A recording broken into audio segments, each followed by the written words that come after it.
So, ayan yung exit ng Museo de Macau. So, hindi na ako pumasok.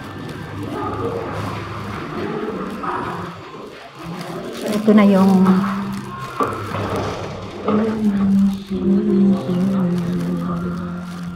may pakanta doon. Ayan.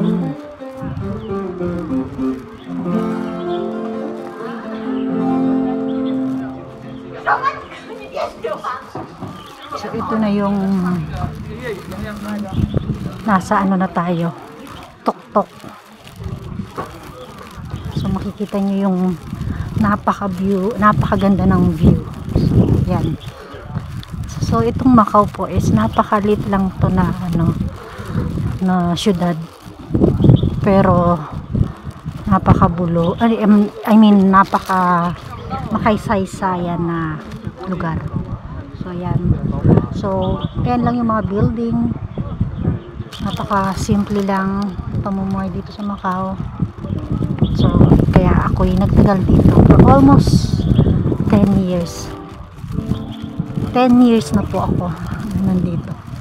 So, actually, first karating ako dito is 2014. Yes.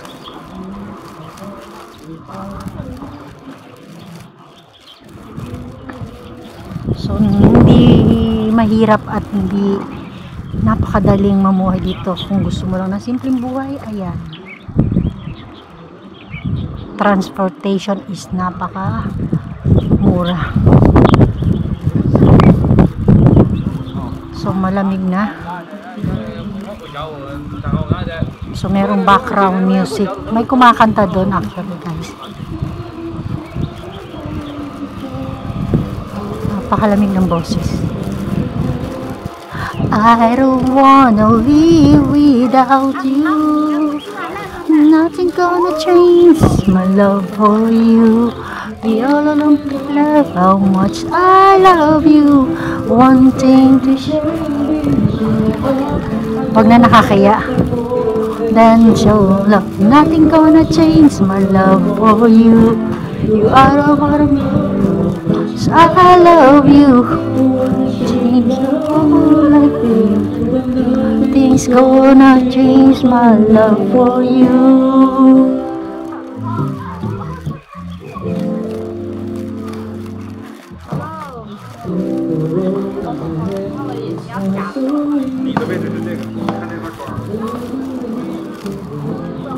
So ayan ang kabuuan.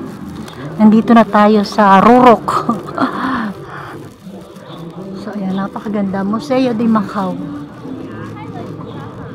Actually, fountain yan. So, hindi binuksan.